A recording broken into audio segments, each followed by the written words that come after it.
আসসালামু আলাইকুম ওয়া রাহমাতুল্লাহ। ভিউয়ার্স, দেখতে পাচ্ছেন আজকে আমরা নতুন একটা জায়গায় আসছি। আমার হাতে দেখতে পাচ্ছেন কোয়েল পাখির ডিম। ডিম দেখছেন অবশ্যই। ডিমের বিষয়ে যে এখানে যে মহাজন আছে তার সাথে আমরা কথা বলবো। আসুন তাহলে আমরা সামনের দিকে আগাতে থাকি।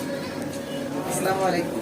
ওয়ালাইকুম আসসালাম। জি ভাইয়া, কেমন আছেন আপনি? এই যে আলহামদুলিল্লাহ, আল্লাহ তাআলা খুব ভালো রেখেছেন, আপনাদের দোয়ায়। হ্যাঁ, এই যে আসলাম আপনার এখানে। আপনি নাকি কোয়েল পাখির চাষ করছেন আর কি। হ্যাঁ ভাই। তো আপনি ব্যবসাটা কতদিন ধরে করছেন ভাই, যদি একটু বলতেন আমাদের। এই যে মনে করেন যে বাসায় তো এমনি বাণিজ্যিক ভাবে তো না, এমনি ছোটখাটো কিছু একটা মানে পাখির চাষবাস করি আর কি। কিছু পাখি পোষা হয়। ছোট করে আপনার মনে করেন যে বাসায় কিছু পাখি পালন করা হয়, সেই মানে বিষয়টা সেদিকে লক্ষ্য করে আমি মনে করেন যে একটা উদ্যোগ নিয়েছি যে আমাদের বাজারটা তো কাশিয়ার বাজার, এখানে কোনো পাখির দোকানটা মূলত পাখি পোষার যে একটা উদ্যোগ, এটা আপনি নিজের ভালোবাসা থেকে পেয়েছেন? হ্যাঁ, আমরা ছোট থেকেই মনে করেন যে পাখি ভালোবাসি। যে ডিমগুলো আমরা দেখছি, এগুলো আপনি পারচেজ করেন কেমন? এটা মনে করেন যে 20 ডিম, তো মনে করেন যে এই 20 ডিম আচ্ছা, আপনি কিভাবে বোঝেন যে এই ডিমগুলো 20 ডিম আছে? এগুলো আপনি কিভাবে কনফার্ম মনে করেন যে আপনার 20 ডিম বোঝার আসলে কোনো উপায় নাই। তবে যে বিক্রি করে আসলে সে এটা মনে করেন যে যদি তার 10টা কোয়েল পাখি থাকে তার মধ্যে 3টা মোরগ দিয়ে হয়তো 20 ডিম বানায়। মানে তার মানে যে বিক্রি করে তার আছে মানে যেখান থেকে আপনি ক্রয় করেন সেই বিক্রেতার উপরে ডিপেন্ড করে আপনি ডিমগুলো কিনেন। যেহেতু এই মোরগ দিয়ে মোরগ খাওয়ানো হয়, তো এই কারণে এই 20 ডিমগুলোর দাম একটু বেশি হয় আর কি। সাধারণ ডিম মনে করেন 3 থেকে মনে করেন 3.5 টাকা, 2.5 টাকা বিক্রি হয়। এগুলো মনে করেন 4 টাকা, 4.5 টাকা, 5 টাকা বিক্রি হয় এরকম দরে।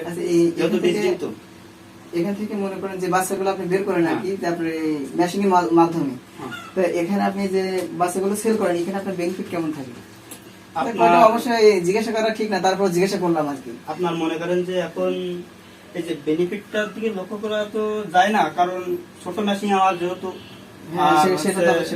আপনার হচ্ছে ডিমের মধ্যে কম ধরে, সেই হিসাব করলে আর কি মনে করেন যে এক পর্যায়ে আমার ক্ষেত্রে ভালো হয়। মোটামুটি আপনার একটা পারিশ্রমিক থাকে।